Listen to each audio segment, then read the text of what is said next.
The town of Hollow Creek was quiet. Too quiet. The trees lining its streets stood like skeletal fingers, their branches bare against the twilight sky.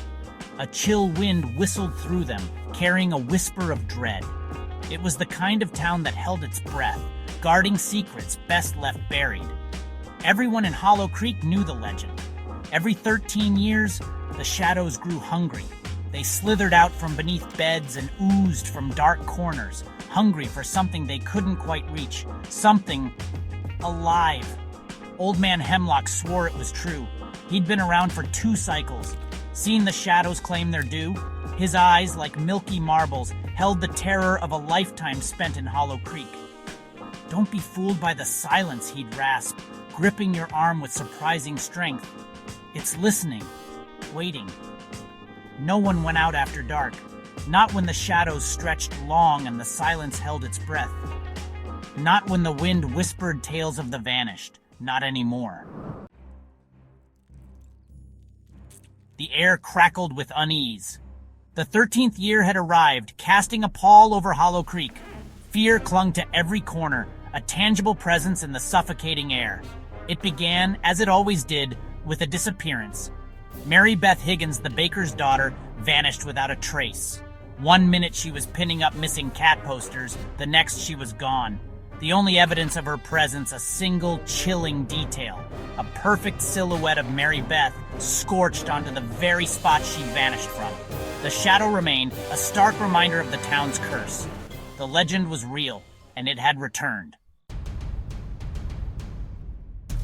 4 friends, bound by curiosity and fear, stood at the edge of the unknown. Jake, the skeptical one, kicked at a loose stone, his face grim. Emily, the voice of reason, clutched a tattered notebook, her eyes filled with a scholar's curiosity. Chris, the jokester, tried to mask his fear with a nervous laugh. And then there was Sarah, drawn to the mystery like a moth to a flickering flame. They met in secret, huddled in the warm glow of Sarah's attic bedroom. The burnt shadow in the town square was a challenge, a silent plea for answers. They made a pact, fueled by teenage bravado and a desperate hope to break the curse. They would find out what happened to Mary Beth and to all those who vanished before her.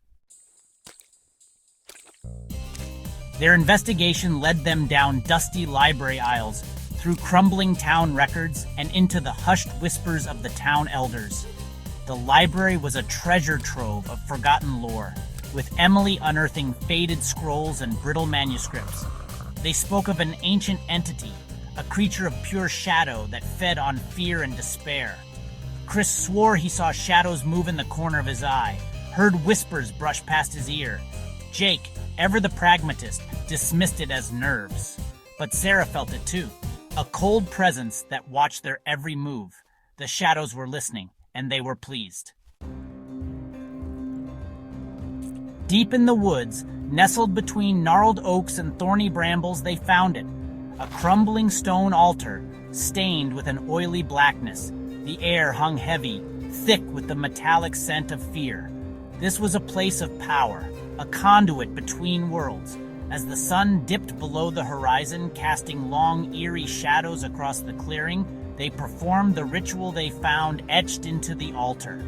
A chant, guttural and ancient, spilled from their lips, their voices trembling.